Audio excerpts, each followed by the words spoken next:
Baik, Assalamualaikum warahmatullahi wabarakatuh. Saya Andini Sabila Madelina, mahasiswa Tata Rias UNESA angkatan 2020.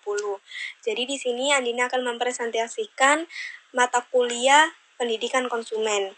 Andini akan menjelaskan apa itu pendidikan konsumen, apa itu manfaat dari konsumen, dan sifat dari konsumen di luar sana. Dan Andini akan menjelaskan ilmu-ilmu tentang pendidikan konsumen dengan men-screen agar kalian semua dapat memahami apa yang Andini jelaskan. Pendidikan konsumen. Sifat konsumen itu apa sih? Jadi, perilaku konsumen menjadi dasar bagi konsumen untuk mengambil keputusan pembelian. Untuk barang-barang berharga murah, proses pengambilan keputusan mudah dilakukan.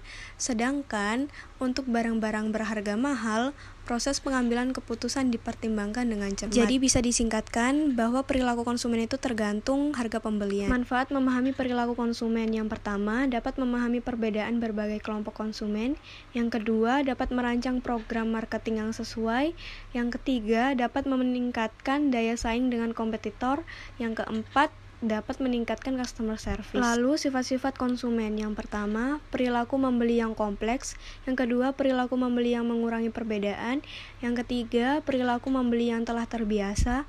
Dan yang keempat, perilaku mencari keragaman produk. Dan di sini ada penjelasan antara keempat sifat konsumen sebelumnya. Yang pertama, perilaku membeli yang kompleks atau complex buying behavior. Contohnya, jika si A ingin membeli televisi seharga 30 juta, tentu si A berpikir panjang sebelum memutuskan pembelian, sebab baginya produk tersebut jarang sekali dibeli dan harganya pun relatif mahal. Jadi, inilah yang dimaksud dengan perilaku membeli yang kompleks. Sebelum membeli produk, konsumen cenderung berpikir panjang terlebih dahulu. Lalu untuk yang kedua, perilaku membeli yang mengurangi perbedaan atau dissonance reducing buying behavior. Contohnya, jika kamu ingin membeli penggorengan, menurutmu tak ada perbedaan antara merek penggorengan A, B, C, dan D. Akan tetapi, keempatnya punya sedikit titik beda. Inilah yang disebut dengan disonansi. Jadi, kesulitan menentukan perbedaan antar merek.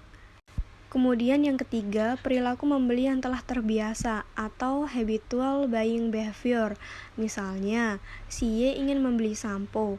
Y telah terbiasa membeli sampo merek E dan tidak ingin membeli merek lainnya. Jadi dapat disimpulkan dalam kasus ini, si Y memiliki habitual buying behavior. Ia tak banyak terlibat saat mencari produk. Pemilihan merek cenderung didasarkan kebiasaan. Jadi dengan begitu, keputusan pembelian tidak dipengaruhi oleh loyalitas ataupun campaign dari produk yang dibeli ini. Tentu berbeda dengan dissonance reducing buying behavior sebelumnya. Dalam habitual buying behavior, konsumen tak benar-benar terlibat dalam pemilihan merek. Mereka membeli sesuatu hanya karena kebiasaan. Sementara itu, dalam dissonance reducing buying behavior ini, konsumen terlibat dalam pemilihan produk. Mereka tak sekedar membeli karena terbiasa, akan tetapi mereka kesulitan menemukan perbedaan antar merek yang ada. Nah, biasanya habitual buying behavior muncul saat konsumen membeli barang pokok, seperti itu. Lalu, untuk yang keempat, perilaku mencari keragaman produk atau variety seeking behavior. Pada tipe ini, konsumen membeli produk yang berbeda, akan tetapi ini dilakukan bukan karena mereka tidak puas dengan produk sebelumnya.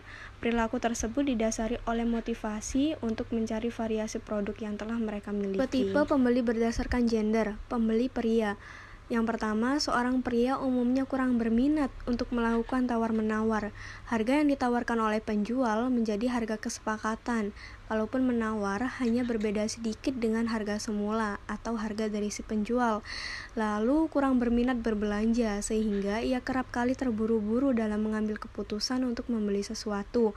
Lalu yang terakhir, waktu berbelanja seorang pria hanya terbatas. Ia tidak terlalu suka berlama-lama belanja. Pria menginginkan pelayanan yang cepat tanpa perlu banyak bicara, dan penjelasan mengenai suatu produk cukup terbatas hanya pada hal-hal yang mereka tanyakan saja. Lalu, tipe pembeli wanita. Yang pertama, mereka lebih menyukai dan tertarik terhadap warna dan bentuk dari suatu produk, bukan pada fungsi dan kegunaannya. Kemudian, wanita cepat terbawa arus tren atau mode yang sedang berkembang, terutama pada remaja putri nih. Yang ketiga, wanita memiliki banyak waktu untuk berbelanja. Mereka memiliki kesenangan tersendiri jika diberi keleluasaan untuk memilih aneka barang yang ditawarkan. Lalu yang terakhir, tidak mudah terkena bujuk rayu penjual. Mereka akan mempertimbangkan secara matang seluk-beluk sebuah produk sebelum ia memutuskan untuk membeli. Jadi seperti itu penjelasan dari Andini. Jika kalian ingin bertanya atau kalian kurang paham, bisa tanyakan di kolom komentar atau bisa